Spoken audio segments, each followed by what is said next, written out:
Même si nous n'allons pas étudier toutes les techniques avancées dans le chapitre 8, je vais vous présenter un aperçu de ce qu'on peut atteindre en utilisant ces méthodes avancées pour le codage. Et pour faire ça, je vais retourner à l'idée de la capacité de Shannon. C'est ce que nous avons vu avant la semaine de lecture. Donc, la capacité de Shannon, nous avons vu, était une manière d'évaluer les meilleures performances qu'on peut atteindre sur un certain canal. Donc, avec un rapport de signal à bruit donné par SNR et la largeur de bande disponible pour la transmission des données W, la capacité de Shannon est donnée par cette expression très, très simple. Et en mots, si on veut parler, c'est quoi la capacité d'un canal? C'est la capacité d'envoyer C bits par seconde avec une probabilité d'erreur aussi petite qu'on veut. Donc, on aimerait voir comment est-ce qu'on peut atteindre cette probabilité d'erreur aussi petite qu'on veut en utilisant les codes correcteurs d'erreur. Donc, nous avons vu les équations pour déterminer la capacité, pas en fonction de SNR, mais plutôt de E base sur N0.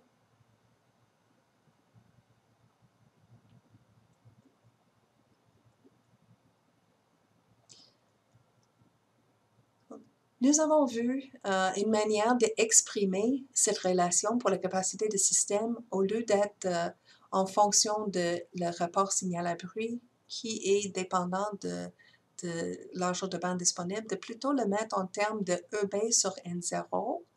Donc, nous avons l'équation ici qui est la relation pour la capacité du canal entre E base sur N0 et le rapport largeur de bande disponible divisé par la capacité.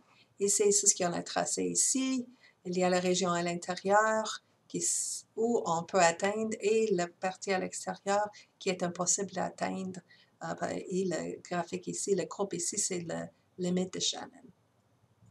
Et il est possible, à partir de cette expression, de chercher les limites pour une efficacité spectrale épouvantable jusqu'à 0. C'est quoi la limite? Et la limite, c'est E base sur 0 égale à moins 1,6 dB.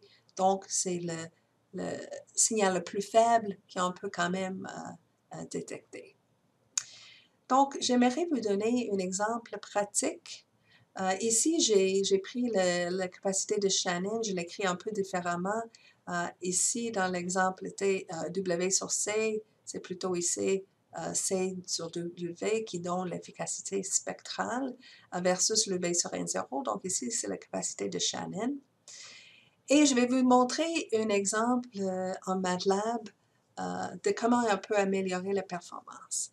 Donc, dans l'exemple en MATLAB, c'est un exemple de QPSK. Et QPSK, normalement, sans codage, on aurait été capable, dans la limite, de chercher une performance d'efficacité spectrale de 2 à la limite ou quelques dB.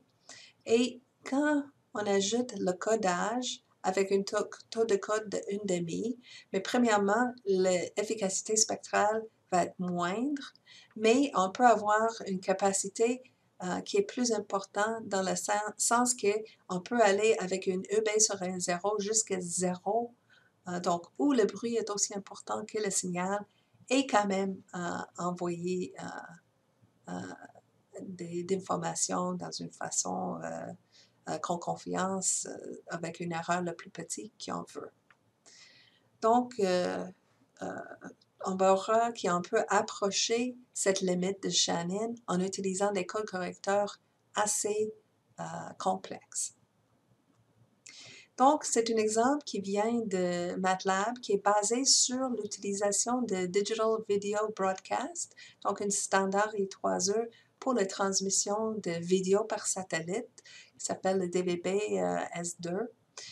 Et cet standard utilise les codes concaténés, donc un code BCH.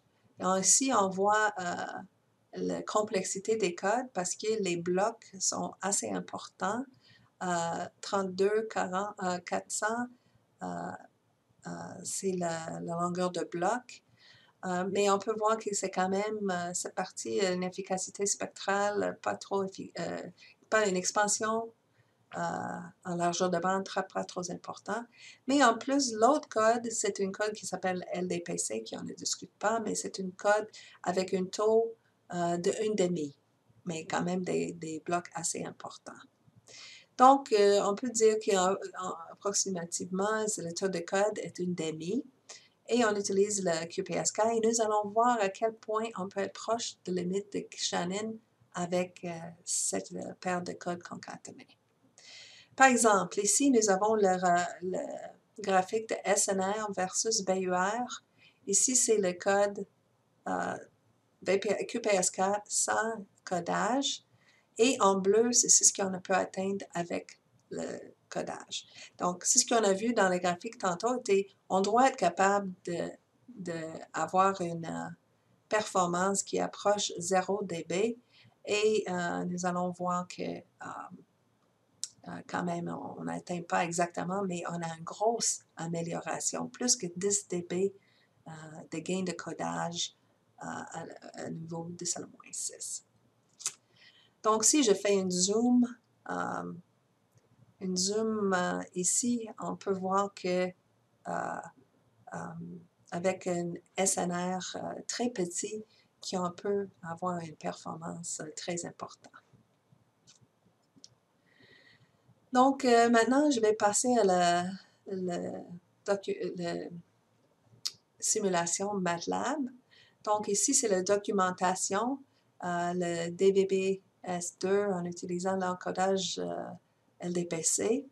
Donc, c'est une simulation en Simulink plutôt que MATLAB. Et c'est ça que je vais faire rouler pour vous autres maintenant pour voir comment est-ce qu'on peut améliorer la performance.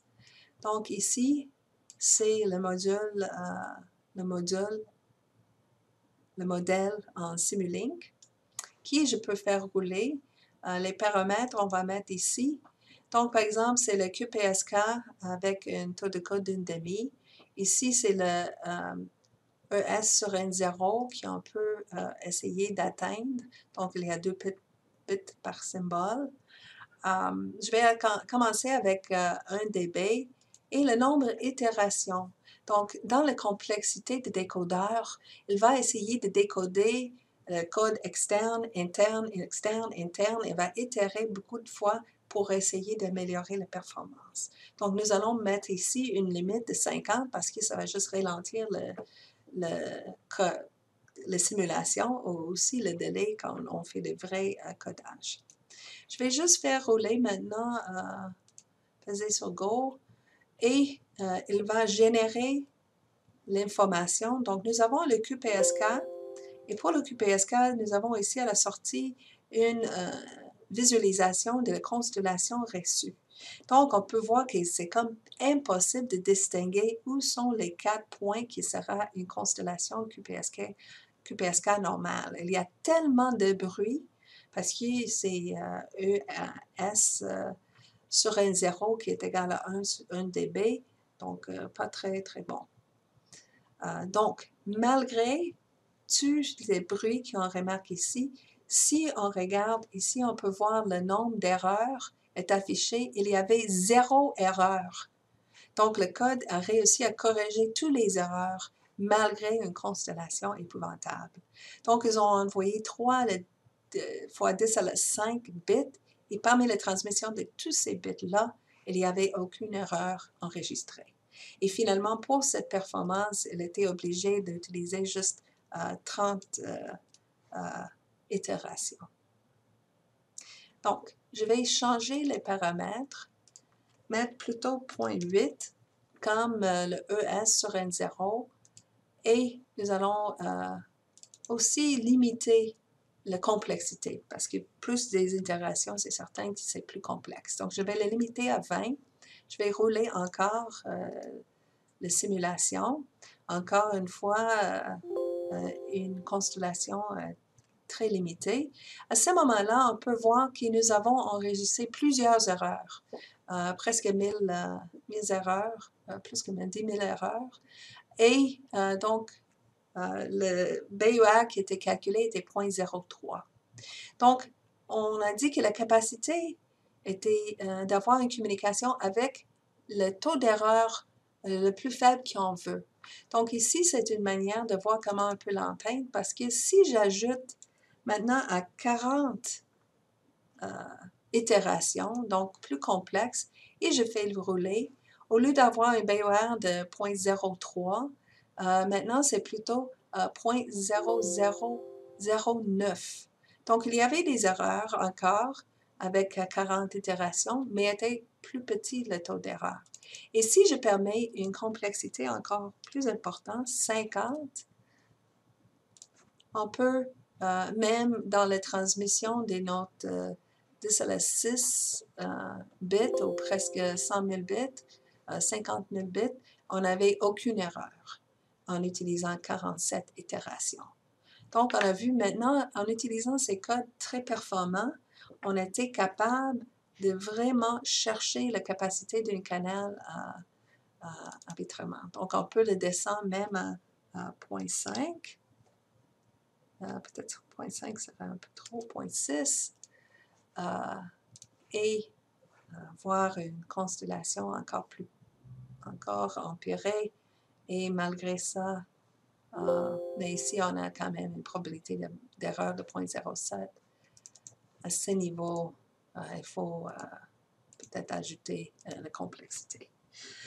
Donc, vous pouvez, si vous voulez, jouer avec ce simulateur, mais c'est juste, j'ai dit à une fois qu'il était comme la magie pour moi, donc d'avoir une constellation si épouvantable et quand même avoir aucune erreur, pour moi, c'est très impressionnant.